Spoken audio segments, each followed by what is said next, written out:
है तुलसा मैया की। तुलसा मैया सभी के घर में सुख समृद्धि बरकत बनाए रखे। कार्तिक की वीडियो शुरू करने जा रही हूँ और सभी को कार्तिक मास की बहुत बहुत शुभकामनाएं मेरी तरफ से। आपके पास सभी वीडियो आती रहेंगी, कार्तिक की कहानियाँ महात्म सभी इस चैनल पे आते रहेंगे। जैसे जैसे मैं कार्तिक नहाऊंगी सभी वीडियो में अपडेट देती रहूंगी। तो आपको किस तरह से पथवारी बनानी है बात कर लेते हैं। यहाँ पर मैंने तुलसा जी, जो आपकी तुलसा जी हो घर में, उसका गमला बिल्कुल साफ कर लीजिए। और या फिर आप उस पर चूना कर सकते हैं या गेरू से आप लाल कर सकते हैं उसको। और जो एक वो भी आती है पेंट वालों के मिल जाएगा लाल रंग का कलर, वो भी कर सकते हैं। तो यहाँ सबसे पहले याद रखें, पुराना कलावा हटा दीजिए, नया कलावा आपको लपेट देना है। 5 से 7 बार लपेट सकते हैं आप कलावे को। और फिर उसके बाद आपको श्रृंगार कर लेना है, जैसे भी आप श्रृंगार करना चाह रहे हो उनका। तो यहाँ मैंने उन्हें लहंगा पहना दिया है और चुनरी उड़ा दूंगी। तो दोस्तों इस वीडियो में मैं आपको पथवारी की कहानी भी सुनाऊंगी और सारी चैनल पे वीडियो आती रहेंगी, अपडेट देखते रहिएगा आप।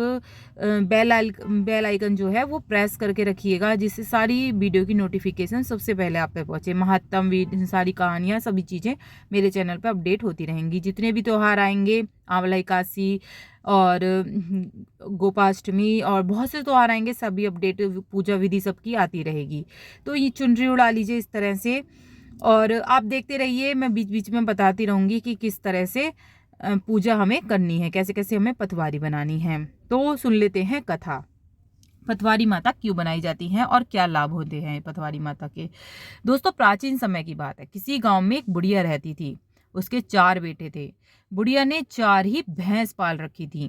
कार्तिक का महीना आने पर बुढ़िया ने अपनी चारों बहुओं को बुलाया और कहा कि मैं तो कार्तिक नहाने जा रही हूँ, तुम चारों एक एक भैंस रख लो, मैं 1 महीने में वापस आऊंगी।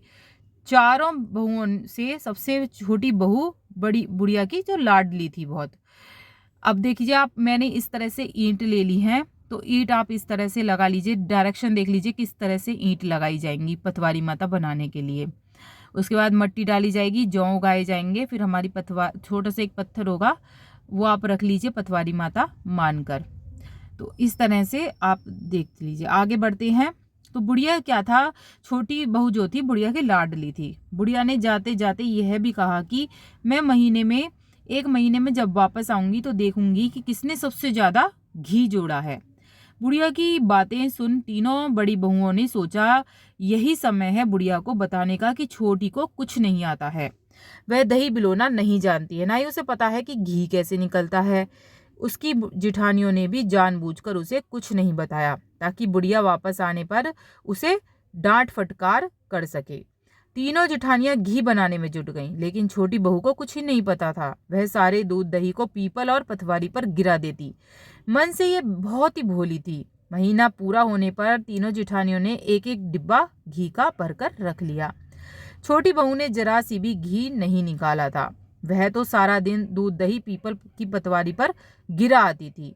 बुढ़िया के आने पर की जब खबर मिली तो पतवारी माता से कहती है कि मैं क्या करूं, मैंने तो सारा दूध दही आपके ऊपर चढ़ा दिया। अब मेरी सासू माँ आकर घी मांगेगी, पूछेगी क्या करा, तो मैं क्या कहूंगी। पतवारी माता बोली, तुम ये 4 कंकड़ ले जाओ, 4 अलग अलग डिब्बों में रख देना, इसमें से चारों डिब्बे घी से भर जाएंगे। उसने ऐसा ही किया, उसके पास 4 डिब्बे घी हो गया। अब सासू माँ घर आई और आते ही उसने चारों बहुओं को कहा, लाओ अपना अपना घी का डिब्बा दिखाओ, किसने कितना घी जोड़ा है। तीनों जिठानियां अपना घी का डिब्बा ले आईं और मन ही मन खुश होने लगी कि अब छोटी बहू के सास से डांट पड़ने वाली है। छोटी बहू आई तो साथ में 4 डिब्बे घी के लेकर आई। वह सब ये देखकर हैरान हो गए, इसे तो दही बिलोना भी नहीं आता था, ये घी कहाँ से लाई। यह कहने लगी और वह कहने लगी कि जरूर इसके पति ने यह घी इसे खरीद कर दिया है। इस पर छोटी बहू ने कहा, मुझे तो कुछ नहीं आता था, ना ही मुझे किसी ने बताया कि किस तरह से दही बिलोकर घी बनाया जाता है। मैं तो सारा दूध पीपल में सींच देती थी और दही पतवारी पर चढ़ा देती थी। यह तो पतवारी माता की कृपा का ही प्रभाव है। छोटी बहू की सारी बात सुनकर सारी बहुओं ने कहा कि अगर पटवारी माता को सींचने से इतना अधिक पुण्य मिलता है तो अब अगले साल हम उन्हें सींचेंगे। कार्तिक नहाएंगे। अगली बार कार्तिक का महीना आया। सास बोली अब के कार्तिक मैं नहाऊंगी। बहू से कहा बहू तू मुझसे घी मांग। बहू ने कहा सास से भी कोई ऐसी बात करी जाती है। सास बोली मांग। बहू ने कहा घी ला कर दो। अब सास जो थी धोवन जो दूध दही था उसे बेच कर आ जाती और जो धोवन होती वो पटवारी पर चढ़ा आती थी। और जब समय पूरा हो गया तो बुढ़िया माई का जो पटवारी माता थी उनके पास जाकर बैठ गई। पटवारी माता बोली तू क्यों बैठी है? बोली मेरी बहू घी मांगेगी, सामान मांगेगी, पैसा मांगेगी तो मैं कहाँ से दूंगी? पटवारी माता ने कहा ये जो कंकड़ हैं ये ले जा। वो लेकर चारों कोने में रख दियो। कंकड़ लेकर रख दिए। सारे में कीड़े बिलबिलाने लगे। तो वो डिब्बे लाकर बहू को दिए कीड़े वाले। और बहू ने जैसे ही खोल कर देखा तो उसमें कीड़े बिलबिला रहे थे। उसने सास बहू ने कहा सासू जी किसका नरकुंड उठा कर ले आई? सास ने देखा तो बहुत सारे कीड़े थे। तो उसने सास ने कहा पटवारी माता तो बड़ी दोगली हैं। तुझे दिए अन्न, तुझे इतना धन दिया, इतना सम्मान दिया और मुझे कुछ भी नहीं दिया। तो पटवारी माता जैसे बहू को दिया वैसे सबको देना और जैसे सास को दिया वैसे किसी को भी मत देना।